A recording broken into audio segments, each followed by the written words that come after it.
Hey guys, this is Creatures of the Night podcast, and I am Wendy. I'm Chris.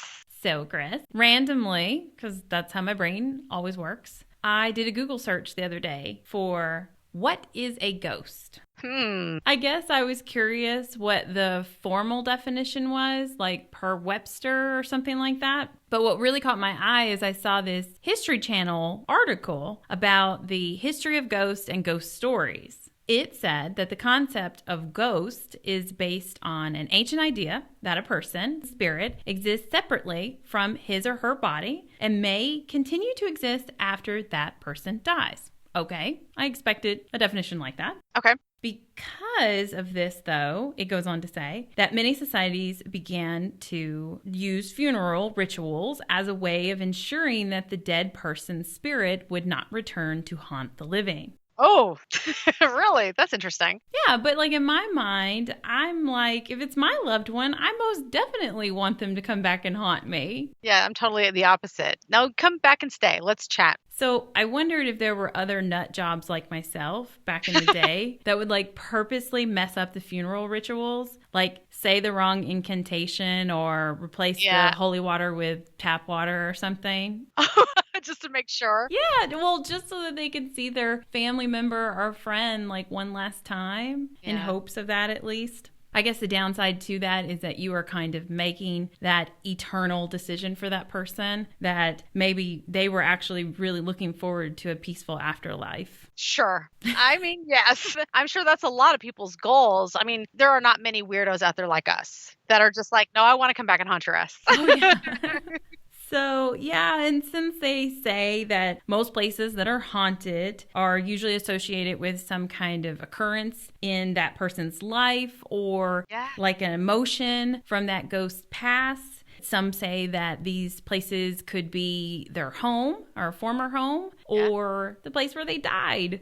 So it's kind of 50-50 on whether you bring that person back and it's a good memory or a bad memory. Oh, shit. Didn't think about that. Yeah, I really, really, really want you to come back. And then all of a sudden they end up at the morgue for eternity. Right. What the hell? Yeah. I didn't sign up for this. Or the hospital bed, you know, some sad, horrible place. And it's like you're at home being like, where are they? I know. I wish them back. Where did they go? I guess it doesn't work like that. It'd be worse if you like end up at the sink constantly washing dishes over and over. Yeah, those residual haunts, like it's good to know that apparently those ghosts don't know what's going on. They're just replaying. It's like they're every day. It's right. Not like they're completely aware that they're doing the same thing all the time. I don't want to be that one. No. Don't let that be me. I don't know what kind of incantations you have to say to stop that from happening, but we need to figure it out before we die. Yeah, let's get on that one. Hold on, let me write that down. I need to start working on that right away. To-do list. Yeah.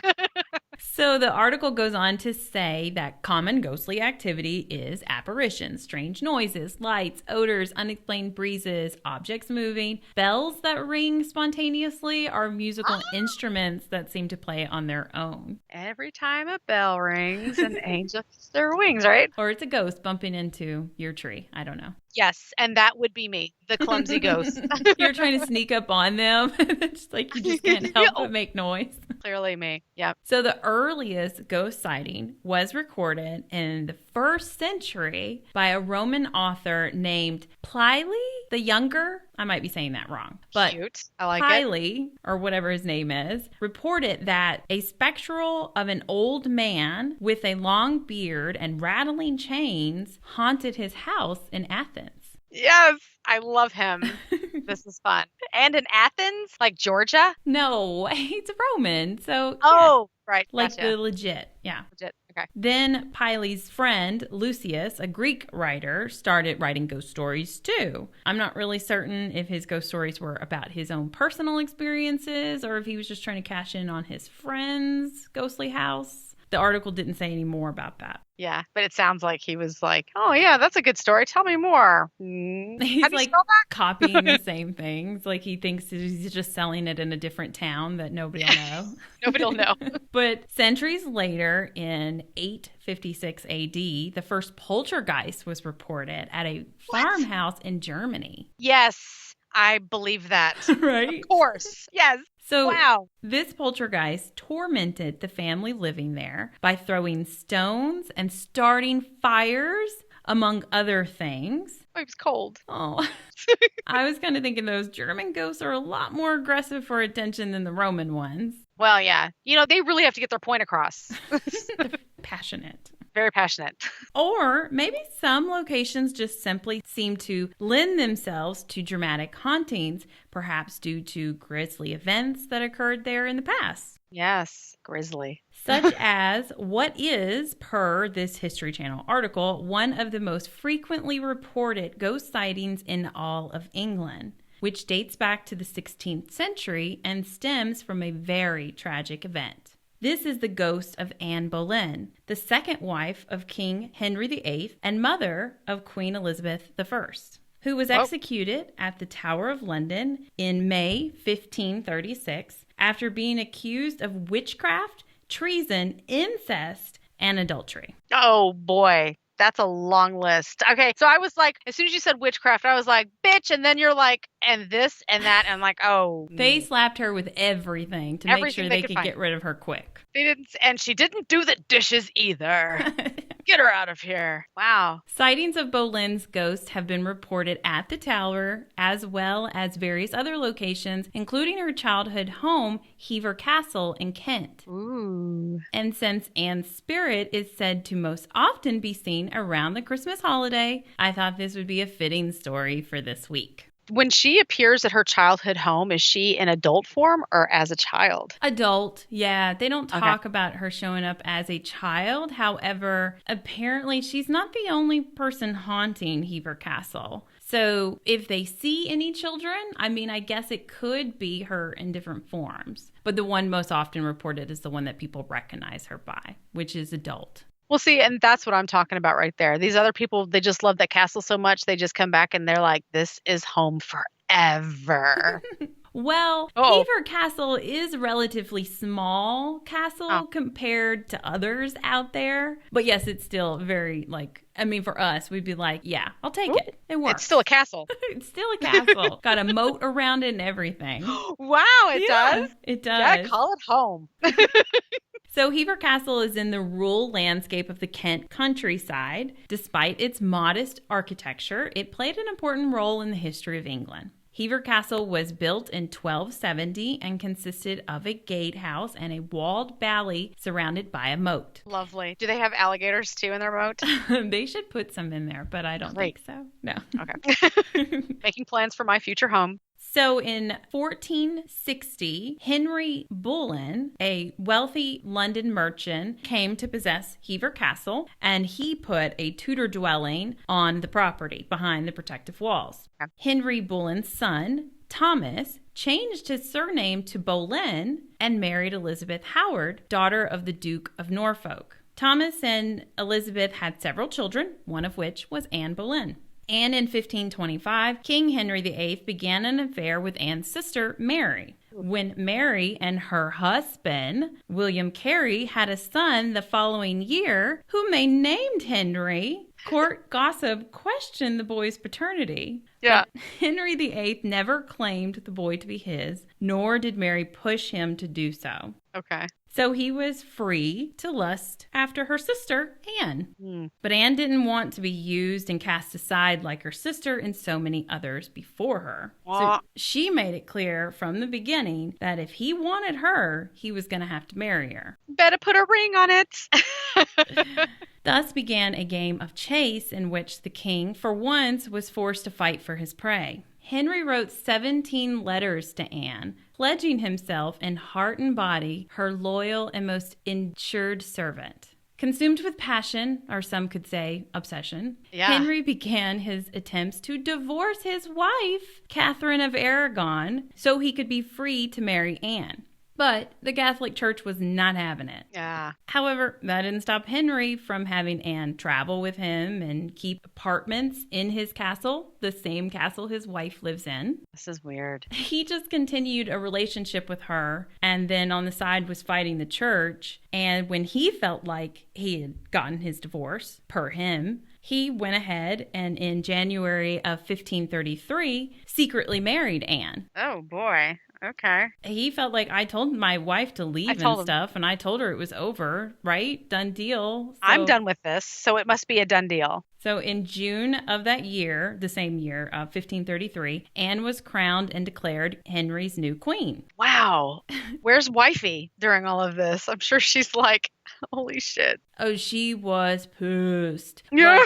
By then, he had gotten her out of the castle. It took a lot of work to get her out of the castle. Oh, wow. And so he pushed her out to this, I don't know, some other royal home that he thought he was being very generous in giving her. But then he gave her a staff at first and then took it away from her. I mean, he was super fucking ugly to her because she was like, no, we're married. Yeah, no, I'm your wife. Like, she was very, I don't know her personally, but from reading about it, she was very headstrong and she stood up for herself. He was like, nope, we're not really married. You know, remember this and remember that. No, it's annulled. And she's like, no, none of that's true. And she would tell everybody that would listen. And he just wanted her to accept like what he was saying. Yeah. What he said was the creed and that's it. Right. Yeah. So this was not like a peaceful separation at all. Well, it was also tearing the whole country apart because he was basically having to go against what the Pope was telling him, because the Pope was also saying, I will not say that your marriage wasn't legal.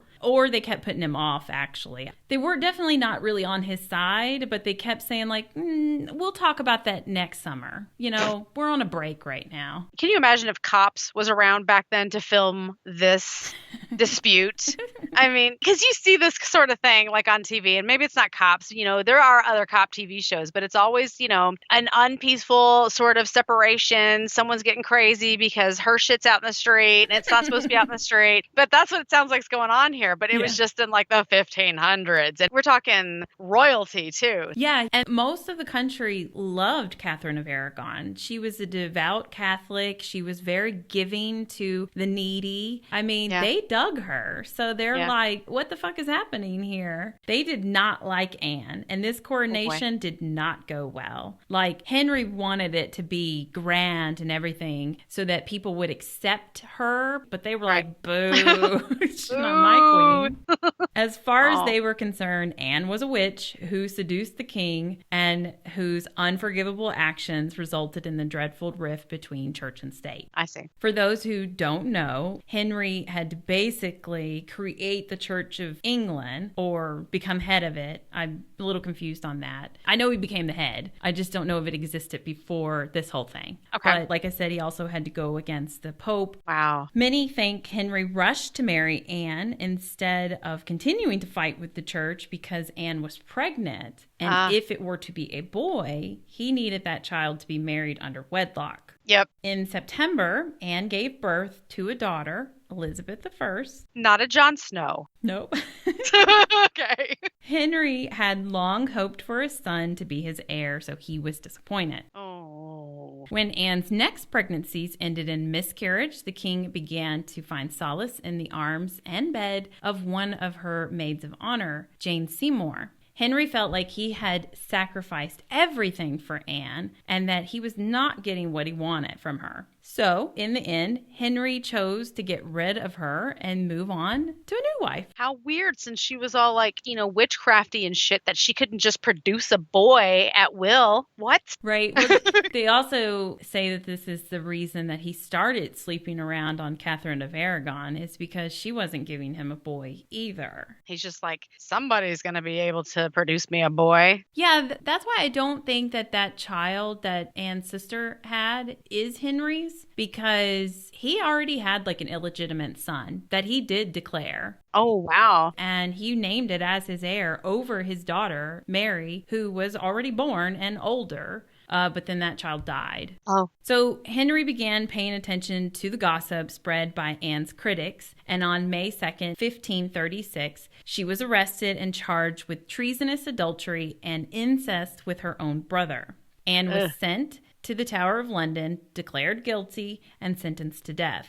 On May 19th, 1536, she was beheaded at the Tower of London. Damn. Yeah.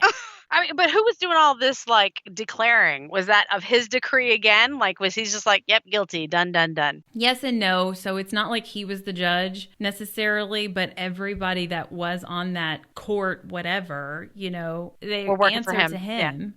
So he says, this is what I want, and they go and do it. So messed up. Okay. Catherine of Aragon, in her divorce proceedings, she did get her own lawyer who tried to fight against him. But in Anne Boleyn's situation, I don't believe she had anybody come to her aid. Her own fucking father was like, could I just be left out of this? Your father was like, she made her bed. Because he got arrested too, but then they let him off. And he just pieced away. Yeah. Well, I guess good for Catherine of Aragon then to just get out of that situation kind of peacefully, or as peacefully as she did, because it sounds like this dude was a dirtbag. Yeah, at least she wasn't beheaded, so there's that. Yep. There's that. That's always a good thing, to get out of a relationship without losing your head. Losing your head. Literally. Literally. So after Anne's death, ever since then, this somber spectral figure has been reportedly haunting Hever Castle, again, most often seen on Christmas Eve, drifting silently over the picturesque bridge that spans the River Eden. Wow, why Christmas Eve? I don't know. She loved that time of year, I guess. Oh, Christmas was her favorite time. Maybe. I don't know of anybody that's ever asked her, those kinds of questions, but... Hey, why are you here right now? Some people really love Christmas, so I would think that that's what it is.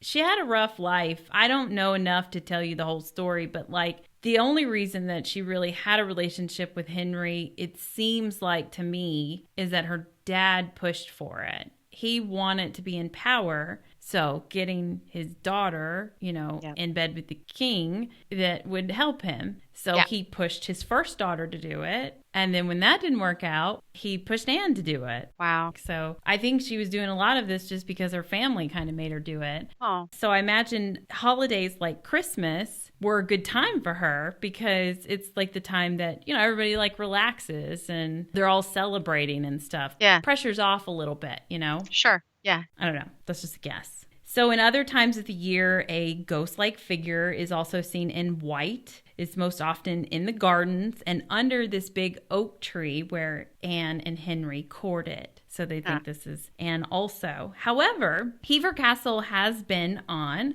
the UK's show Most Haunted. Ah! Did I have my girl on it too? Yeah. Yeah. It was so funny. Your episode last week, you mentioned it, and I had already had my story written. So I was like, oh my God, I watched them too. Oh, that's cool. They're good. I like it. Yeah, they're fun. I don't know if it's all groups outside of the United States or if it's just a UK thing, but they are very into the spirituals. Yeah. So they have mediums with them. They're doing a lot of table stuff. Yeah. They're not really out there with the gadgets as much. It's more just in tune with what's going on. It is more about the experience. I think Americans are more like instant gratification. So we're like, let's get something going. Okay, I feel something. Let's measure it. Yeah.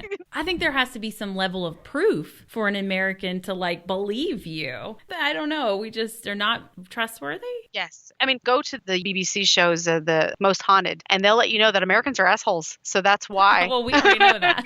I know that. But no, I do. I love them too. You're right. They are more into the spiritual side. I think they also have a softer approach and they're a little bit more careful. They're not about to just be like, all right, so I heard you were a dirtbag. Let's go on and get down and dirty. Let's talk about this. Let's air out all the dirty deeds. They're not just going to go right for it like most Americans do. We're just like, yeah, we already know. So let's just bring it out in the air. Those shows, they're just more just a little bit gentler, I think. Right? Yeah, I could see that. I really like the way that they do things. I feel like this is how I want to investigate all the time. Leave those fucking props that we've got and just go in there and walk around and fill the space. Feel it. Yeah. So during their investigation, they got a lot of noises mostly, because you don't have those level of measures. We're not hearing EVPs or anything like that. They are legit just saying, did you hear that? Yeah. It sounded like this.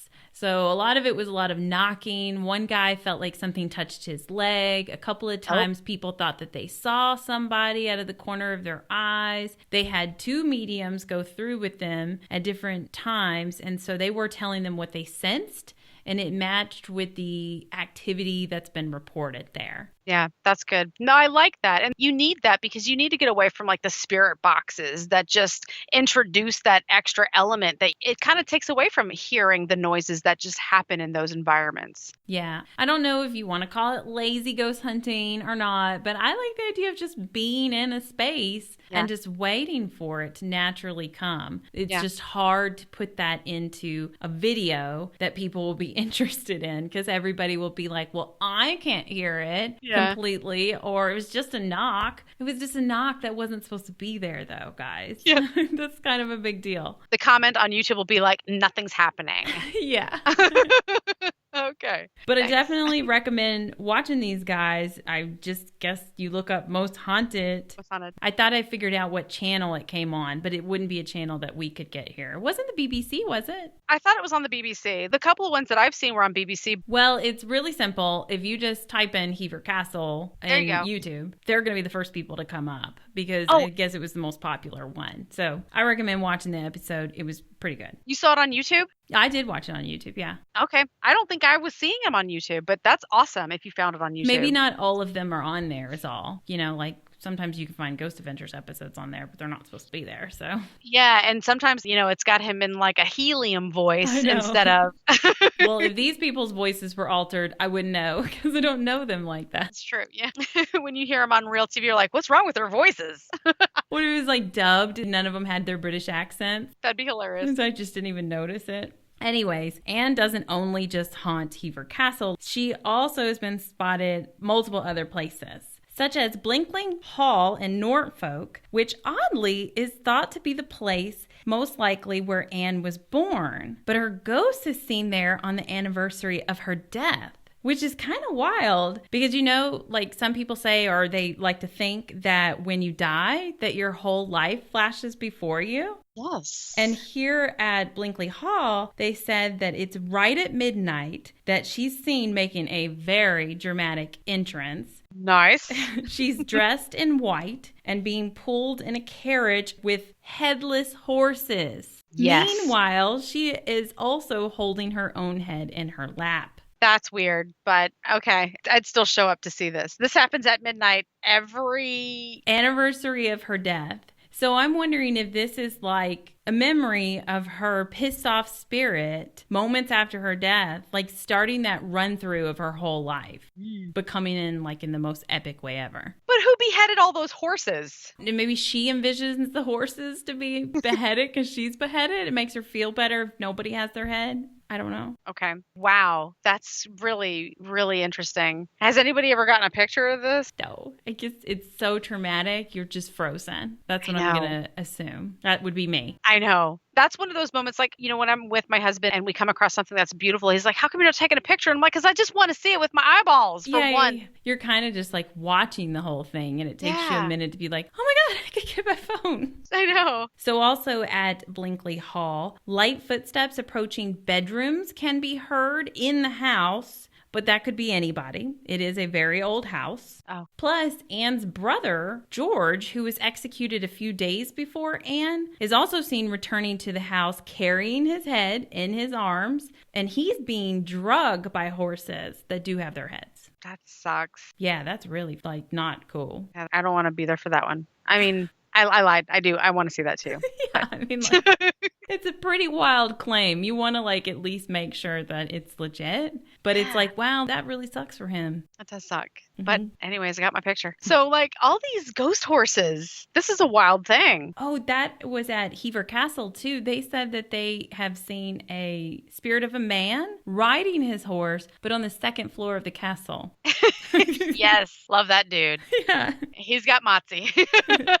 And this medium that was there with the Most Haunted crew, he said that he picked up on a ghost horse. It's like he's not supposed to know the stories there, but, you know, he could have known the stories. Like I said, it's been around for a long time, all these places. Yeah, but that's crazy. Just all these ghost horses. I like it. Yeah. So also in Norfolk, Anne's ghost has been seen at Sally Church. The church contains a memorial dedicated to the remains of Geoffrey Boleyn and his wife, who are Anne's paternal great-grandparents. Okay. Some believe that after Anne's execution, her body was removed from the tower and reburied at midnight with the rites of a Christian burial beneath a plain black marble tombstone inside the Sally Church. But the Sally Church will neither deny nor confirm these allegations. Then Anne is also seen at Hampton Court, which is just one of the many royal homes. Here, Anne's ghost is dressed in blue. She's seen floating along the passageways. And as late as 1945, Lady Braden Powell, who had apartments in this palace, wrote in her diary that a visitor sensed the presence of Queen Anne Boleyn in a little turret room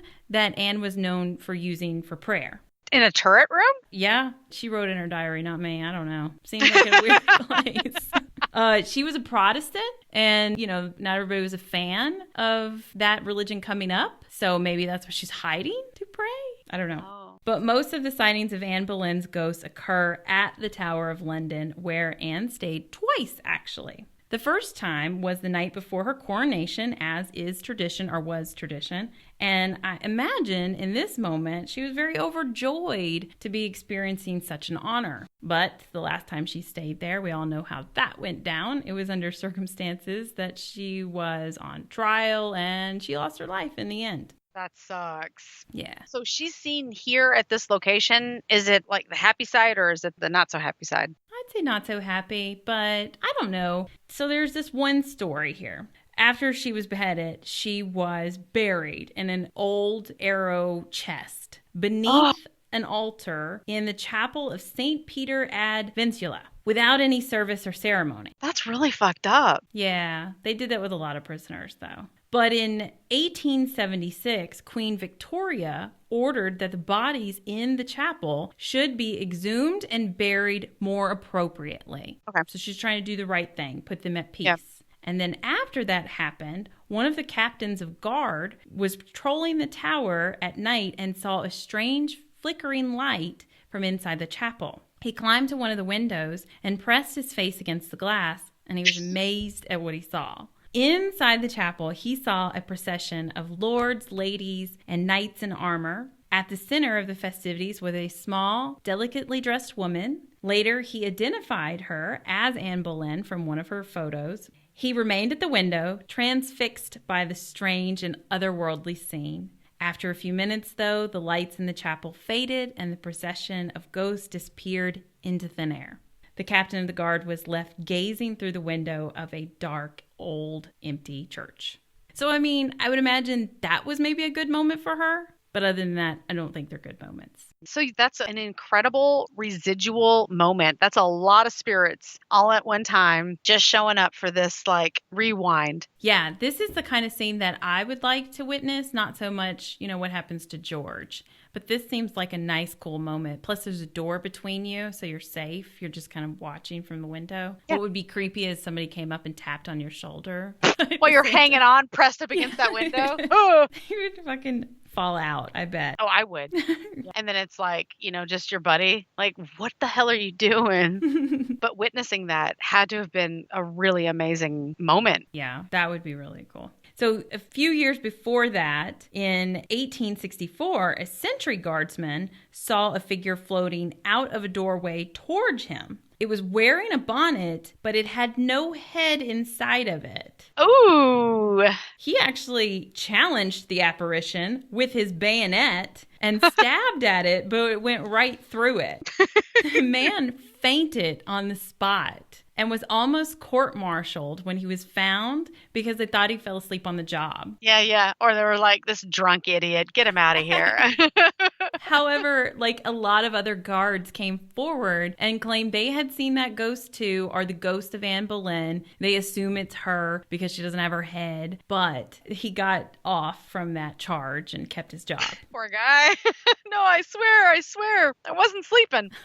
And all of these sightings, noted at various times by different people, were sworn under oath when they testified. Now, the chapel is the burial place of some of the most famous Tower prisoners. This includes 3 queens of England, actually. Anne Boleyn, Catherine Howard, and Jane Grey, all of whom were executed within the Tower in the 16th century. So, obviously, Anne is by far not the only person to have experienced tragedy here. And the place has stood for a long-ass time. Yeah, no kidding. It was actually in the 1070s that William the Conqueror, fresh from victory but nervous of rebellion, began to build this massive stone fortress in London to defend and proclaim his royal power. Look, how do we go back to having those kind of names around? Like, you just roll up into McDonald's and the guy serving you the food is Henry the Conqueror. Yeah. I imagine every time they became a king or queen, they were like, what's going to be my thing? Yeah. I need a thing quickly. I don't want it to be the wrong thing, So they try to spread their own thing to like get it started so it doesn't turn out to be like, what is it? Ivan the Terrible or something? Some of them get bad names. Bad name. Yeah. So there was nothing in all of England that had ever been seen like this building. It took 20 years to build it. Masons arrived from Normandy, bringing stone from France, but most of the labor was provided by local Englishmen. Medieval kings and queens lived in luxury apartments at the tower. They worshipped at the Chapel Royal, and they welcomed foreign rulers with magnificent ceremonial occasions. Okay. And there even once stood a splendid royal palace to the south of the White Tower. Although throughout history, the tower has been adapted and developed to defend and control the nation. Henry III and Edward I expanded William's fortress, adding huge defensive walls with a series of smaller towers and enlarged the moat.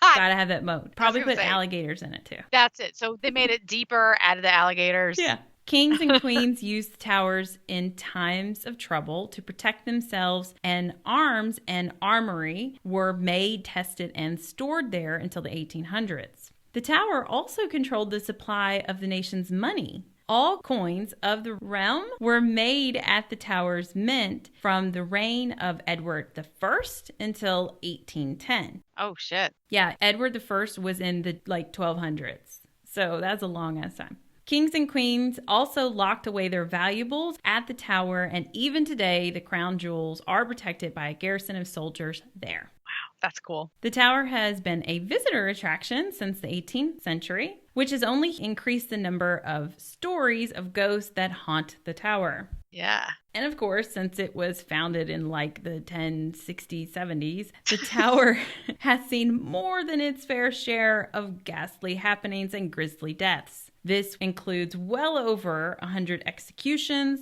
93 beheadings, and 11 deaths by firing squad. But who's counting?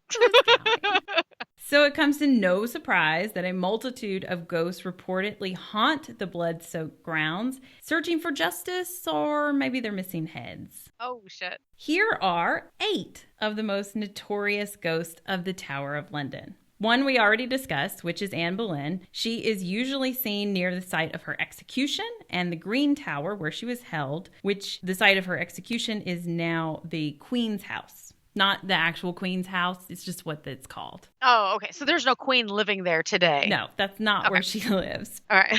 But the second of the infamous ghost of the tower is that of Henry VI. Gotta check myself on the Roman numeral thing. Make sure. Yeah. There's lots of Henrys. And like many of the grisly deaths at the tower, Henry VI met his end as a real-life Game of Thrones type situation. As the only child of Henry V, he stood to inherit the English and French thrones. In 1471, as the Wars of the Roses raged through England, Henry VI was imprisoned by the House of York at the Tower of London. Though initial reports claim that Henry died brokenhearted of illness in the tower on May 21st, 1471, the likely truth is far more sinister. See, soon after Richard of York's son, Edward, seized control of the throne after the Battle of Tewkesbury, the newly minted ruler allegedly called for Henry VI's assassination. It is believed that Henry was stabbed to death as he kneeled in prayer in the Wakefield Tower. That's dirty. That's rude. No kidding. And every anniversary of his death, his ghost is said to appear pacing around the exact spot where he met his grisly end. But at the last stroke of midnight, he just disappears. He can't linger any longer. That's weird. That sucks too. And you got to wonder too. So he was obviously kneeling in prayer when he was stabbed to death. So if he's pacing around, is he like trying to figure out who it was that fucking come up behind him and stabbed him? Right. Or is he pacing because whatever he was there in prayer of is still on his mind? Is he still emotionally, kind of involved in that thought? Yeah, I don't think it can be a residual haunting because he's not like in that position. Yeah. Unless he was like pacing right before that and whatever he was thinking about was like, super big and emotional. And that's what imprinted there. Yeah. Yeah. But I'd worry that, it's something deeper than that he is intelligent, but I wonder why he can't stay there longer.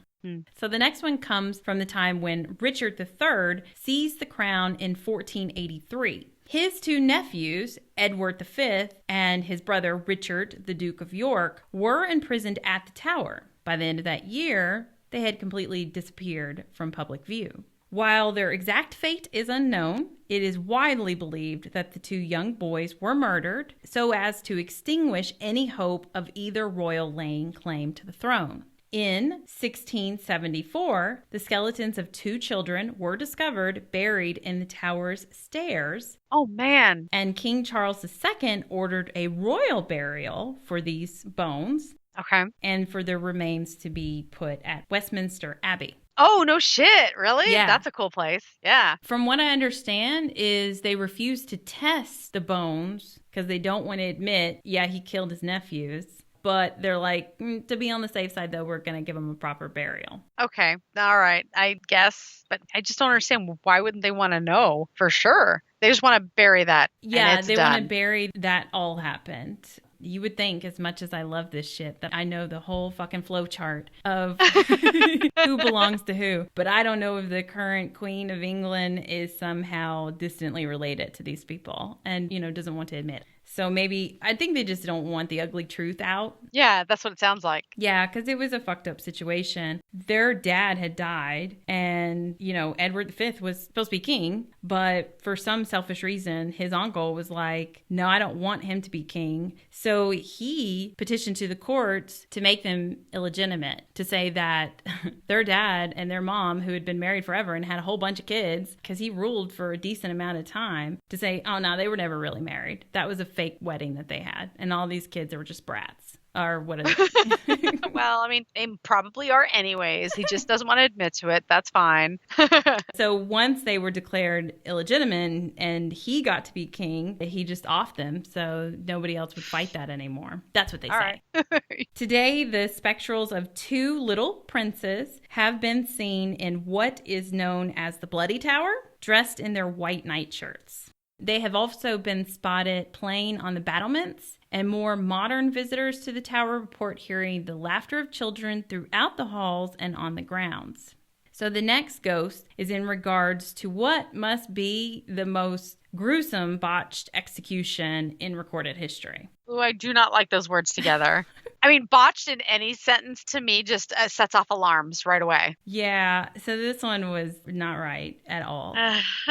This is the murder, just going to call it what it is, of Margaret de la Pole. She's the Countess of Salisbury, who was imprisoned in the Tower as an enemy of state after her son, a cardinal, denounced Henry VIII as the head of the English church. And unfortunately for Margaret, her son was in France and Henry couldn't get to him, so he took his rage out on her. Shit. When she made it to the scaffold, she refused to kneel, saying, "So should traitors do, and I am none." As she was of noble birth, there were like 150 witnesses there. And when the executioner raised his axe, she ran. Oh, yeah. The legend goes that he pursued her, hacking at her until she died. Just like chased her around and kept just hitting her whenever he could. In front of all these people? In front of all these people. The ghostly screams of Margaret have been frequently heard at the site of her death, and some visitors have even claimed to witness a reenactment of the bloody event. Wow. So clearly, that executioner needed something, what is known as anger management. Come the fuck on. But okay, so now there's like a reenactment of this situation, like a ghostly, like spiritual. It's a ghost and a ghost. One's got an axe, and Yeah, that's what they say. that's harsh, man. Yeah, I don't know now which one is worse. George being drugged by the horses without his head on, or this one? I vote this one. I vote this one. That's bad, man. I wouldn't want to be like chased around in circles by some man with an axe and like everyone's just like, ooh, like just watching. They're not going to help you. That's fucking horrible. You're just like totally helpless. Just lay down and fucking. Well, that's what a lot of people would do. But I wonder how fucking crafty this chick was that she was like dodging and weaving. I mean, that nobody could grab her ass. She was like a 50-year-old woman or whatever. You know, she was up there in age. She was nimble then too. If she was just like, nuh-uh, you ain't taking me down. That's because she was on the fucking local basketball team. That bitch had her Nikes on that day. This woman was constantly, because of her bloodline, they had already killed her brother. I mean, they had did her dirty her whole life. And she was always kind of under suspicion with them. So, I mean, she was a fighter until the end. Yeah. Then in the White Tower, the oldest of all the tower structures, visitors report a horrifying crushing sensation as they enter the gallery where Henry VIII's armor is stored. But the minute they leave the building, the feeling just disappears. Guards have also reported being physically accosted by some unseen force in this room.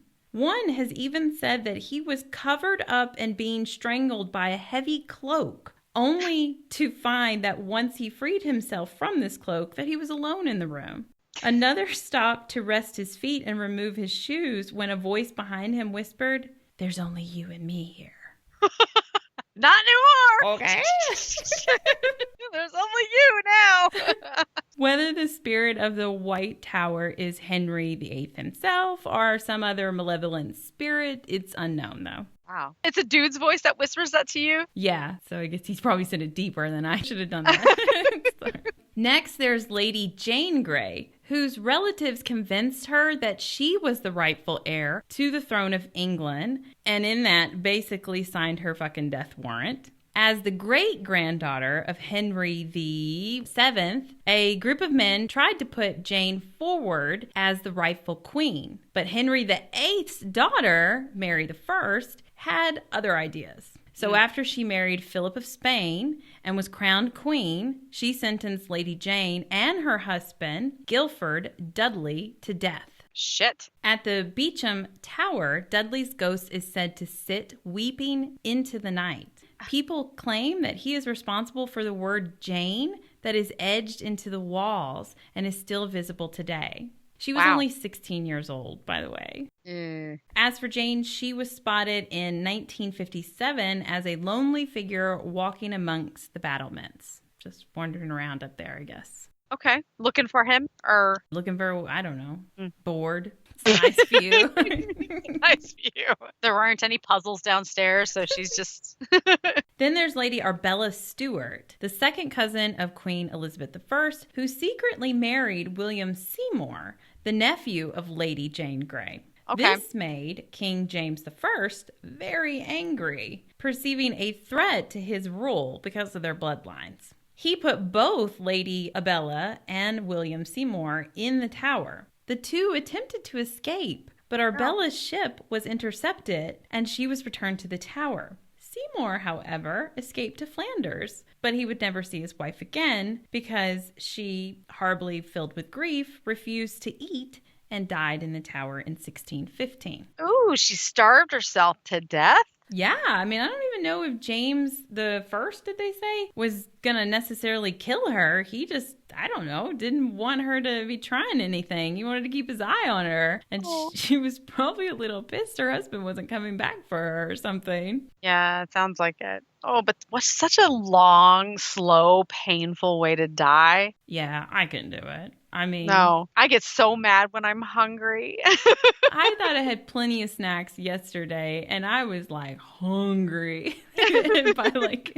11:30. Oh, shit. So, like Queen Anne Boleyn, Lady Arbella is said to haunt the Queen's house. Okay. The governor of the tower, who lived in those rooms from 1994 to 2006, reported a disturbing event in which his wife was pushed so violently by some unseen force that it propelled her out of the room and into a hallway. Okay, damn. That's not just getting pushed. No. She got ejected. She was like catapulted. I mean, that's crazy. Into a completely different room. Yeah. They go on to say like that they had experienced seeing some broken-hearted ghost on the grounds weeping. I'm assuming a female. And so they're thinking it's this lady Arbella. But like, why is she pushing people? Right. Where'd she get all this force? Did Chicky like break a leg or anything when she landed? Or was she just like, brushing that shit off? She's like, that's all right. I'm She's good. a tough old gal. No, they didn't say that she got hurt. But I mean, like, I'm sure that was pretty shocking. She was probably like, isn't it time for you to retire? She's like, I'll have that drink now. So I know it's 10 o'clock in the morning, but damn, I can't explain it. Just bring me my brandy. So another lifelong employee of the tower, Mr. Edmund Swift, who was the keeper of the crown jewels between 1814 and 1852, he lived inside the Tower of London with his family, like the other guy. But he would diary, what's going on there. Nice. Love him. Yeah. He recorded a couple of spooky events. Oh, shit. So this is in his own words. It happened on a Saturday night in October at about the witching hour. He's already into it if he's saying witching hour. If he's saying shit like that, yes. Yep. Early age ghost hunter right here. I was in the Jewel House, which is now Martin Tower and is where Anne Boleyn was held prisoner, I think. The windows were closed, the curtains were pulled over, and the room was lit by a couple of candles. The family were seated within. Suddenly, something very odd happened. My wife looked up and exclaimed, "Good God, what is that?" I looked up and saw a cylindrical figure like a glass tube, seemingly about the thickness of my arm. It was hovering between the ceiling and the table. Its contents appeared to be a dense fluid, white and pale blue, like a gathering of summer clouds. He's poetic too. Very poetic, yeah. And continuously rolling and mingling within the cylinder. This lasted about 2 minutes. Then it began slowly to move before my sister-in-law. The whole fucking family's there. Then, following the oblong shape of the table before my son and myself, passing behind my wife, it paused for a moment over her right shoulder. She instantly crouched down and with both hands covered her shoulder. How do you grab your shoulder with both hands? I guess you can do it. I feel it. She shrieked out, "Oh Christ, it seized me." She is dramatic. Even now, while writing this, I feel the fresh horror of that moment. Yeah. I guess it let go of her and eventually just went away. He doesn't really go on to explain that. That was the end of the report. Did they have opiates back then? I think so.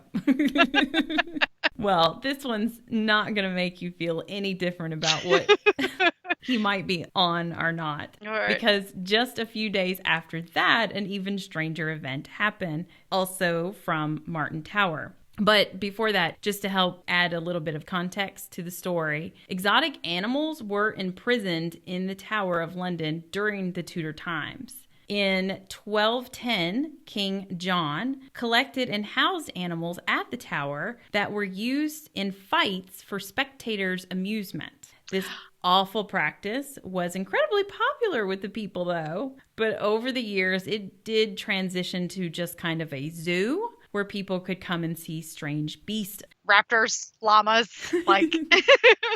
But the Duke of Wellington eventually moved all the animals to the London Zoo in 1832. Some believe that the troubled spirits of the beast from years past still haunt the tower, though. What? There are many stories describing the roars of a long-lost lion, which echo around the tower at night. Some have also described the phantom shape of horses, which gallop along the cobbles at night, and they have blazing red eyes.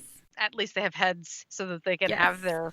That is better. However, this animal that I'm about to tell you about takes the cake. Again, I'm going to quote Swift here. On this night, one of the guards at Martin Tower was alarmed by a figure of a huge bear emerging from underneath the door. He thrusted at it with his bayonet, which stuck in the door. Then he dropped in a fit and was carried senselessly to the guard room. Of all this, I affirm nothing more than that I saw the poor man in the guard's house overcome with terror. So Swift didn't actually see the ghost bear, but he did see the guy losing his mind. And that in 2 to 3 days' time, the fatal result was that he died. Not Swift, the guy that saw the bear. Okay. When you see ghost bears, you die. Yeah. That's an omen, apparently. I guess. Because after this, the story was told and retold over the years, and many now say that the bear was no less than the devil in ghostly disguise, pulling the unfortunate to the underworld with him. I wonder, though, had he not tried to stab that poor helpless bear that just wanted to snuggle with him, maybe he would have lived a little longer. How did he know the bear was trying to pull him down into the underworld? Exactly. He didn't let the bear come up and give him a hug. That's what I'm saying. He just wanted to snuggle, and that would have been a nice warm hug. It's probably cold up in that place anyways. Look, I don't know about any of this. The Tower of London has a hellish past, so I could totally see the devil wanting to hang out here. However, bears are adorable. I do not see them as his choice of animal to use for his dirty work. They're in Agreed. Narnia. They are in Narnia. They're the guards in Narnia. Yeah, they are the guards in Narnia. Yeah, so that's not the devil's plaything. No, that's like snakes and alligators. Yeah, or, creepy haunted dolls. Not bears. I think he sees a bear as being too easy. He's like, oh, that's a big scary animal. No, can't do that. I gotta do something, Sneaky. Sneaky. Yeah, that's his style. But actually, I've never been to the Tower of London, so I don't know, and I've never been to hell either. So, I don't know. If there's some listeners that have been there, hell or the tower, whichever, and you want to share your ghost stories with us, then please write to us at creaturesofthenight.paranormal@gmail.com. Or you can comment on any of our forms of social media, which are COTN_paranormal on Instagram and COTN paranormal on Facebook and Twitter. Plus, check out our videos from the podcast and our weekend adventures on our YouTube channel, COTN Paranormal. And hit that subscribe button so you never miss a video. If you like this episode, or even if you don't, tell us about it by rating and reviewing on whatever podcast app that you use. And lastly, if you do like the episode and you really like us, then you can support the show by visiting our shop,